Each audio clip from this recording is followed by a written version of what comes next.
Ja Leute, wieder mal bin ich es mit einem Nicht-Let's Play-Video, diesmal aber auch wirklich aus gutem Grunde, denn heute um genau 16 Uhr erschien von Nintendo ein neues Video, beziehungsweise sogar ein Livestream betreffend der Wii U, den heißesten Fakten und ja, es ging darum betreffend Launchtermin, Preis, genauen Fakten zur Hardware und natürlich auch zu den Launchspielen. So. Wie sieht's aus? Erstmal die große Überraschung schlechthin. Der Preis ist variabel. Und zwar variabel, was die Händler anbelangt. Die dürfen den Preis selber festlegen. Das finde ich jetzt doch ein bisschen, naja.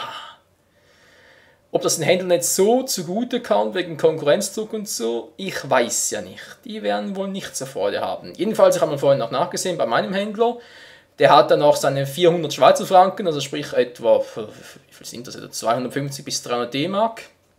Ob das wirklich dann schlussendlich der Wahrheit entsprechen wird, naja, das glaube ich ja weniger. Vor allem deshalb, weil es von der Wii U, und das überrascht mich jetzt wirklich, gibt es zwei Versionen.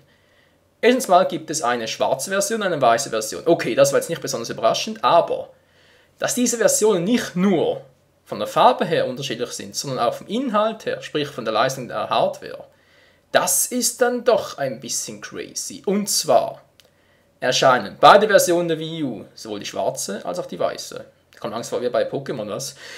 Ja, nicht Pokémon, nein, Wii U, erscheinen beide am 30. November in Deutschland, beziehungsweise halt einfach im deutschsprachigen Raum, damit sind natürlich auch die Schweizer und das gut gemeinte Österreich gemeint. Hallo ihr lieben Nachbarn, na wie geht's euch so? Gut, hätten wir das auch. Ja, und zwar in der Basisversion weiß und der Premium Edition schwarz.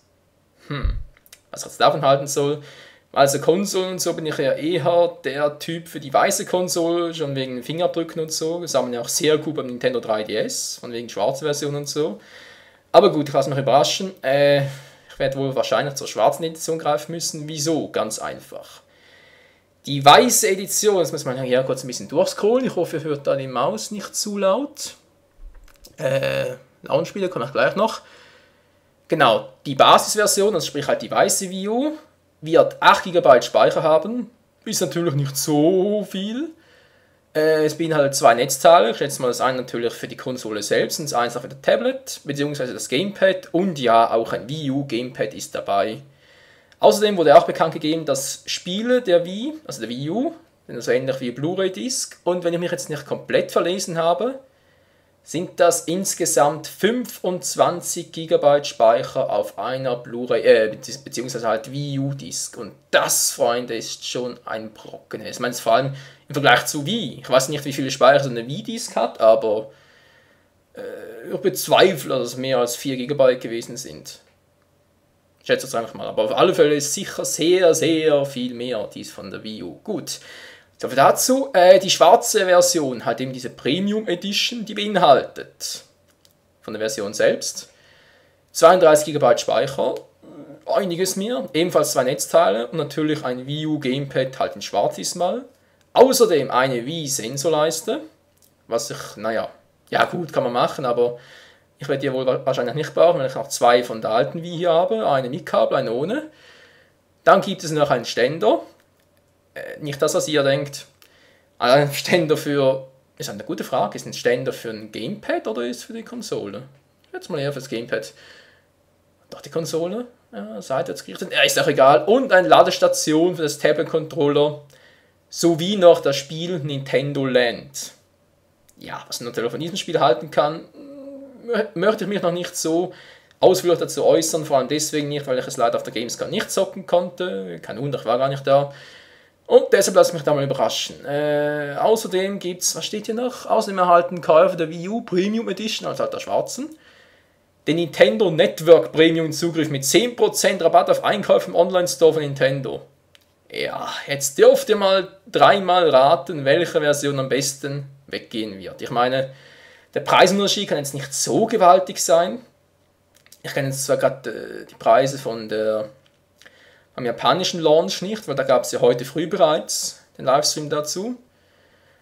Aber das sind die Preise zwischen der weißen und der schwarzen Edition, beziehungsweise halt Basic und Premium Edition, sind jetzt nicht so gewaltig. Also ich schätze mal, da werden die Leute schon eher zur schwarzen Version greifen. Wieso jetzt alle, also muss man ganz offen und ehrlich sagen, dass es eine Basis und eine Premium Edition gibt, finde ich gut. Die Inhalte, ja, kann man sich gerade streiten, aber ja, ist nicht so übel. Dass die allerdings auch in der Farbe unterschiedlich sind und es zum Beispiel die Basisversion in Schwarz nicht gibt, beziehungsweise halt, dass die weiße Edition automatisch die mit weniger Speicher ist und die schwarze die mit mehr Speicher.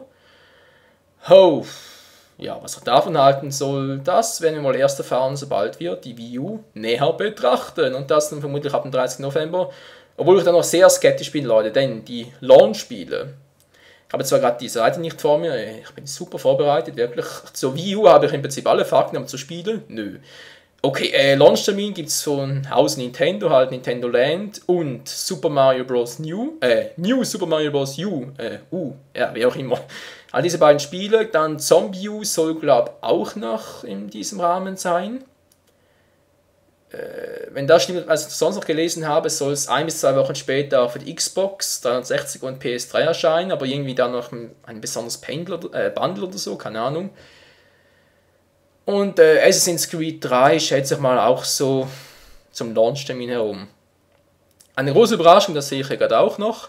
Pikmin 3 soll doch erst im nächsten Jahr erscheinen und das ist dann schon, ja, ich meine, Pikmin 3 ist ein Spiel, auf das sich die Leute schon so lange gefreut haben, schon noch zur Ära von Gamecube, das muss man sich mal reinziehen, hey.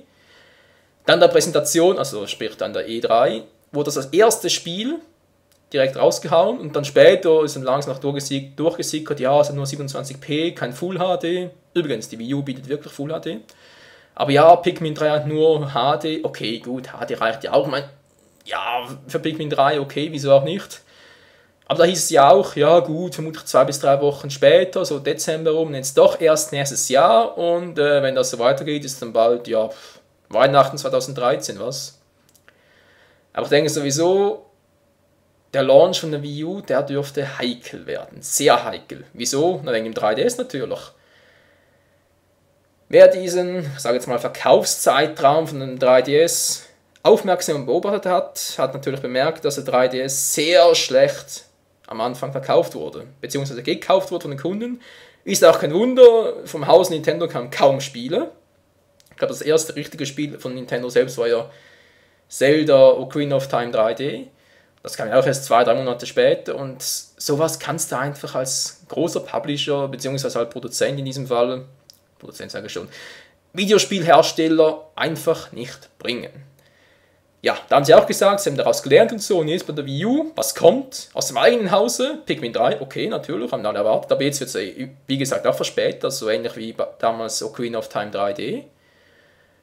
Dann haben wir noch New Super Mario Bros. U. Ja, da mögen jetzt einige Fan davon sein. Ich bin da nicht so der Fan davon, das kann ich ganz ehrlich mal sagen. Ein neues Galaxy hätte mich mehr fasziniert als dieses Bros-Getue, aber okay, für diejenigen, die es gefällt, ist natürlich toll.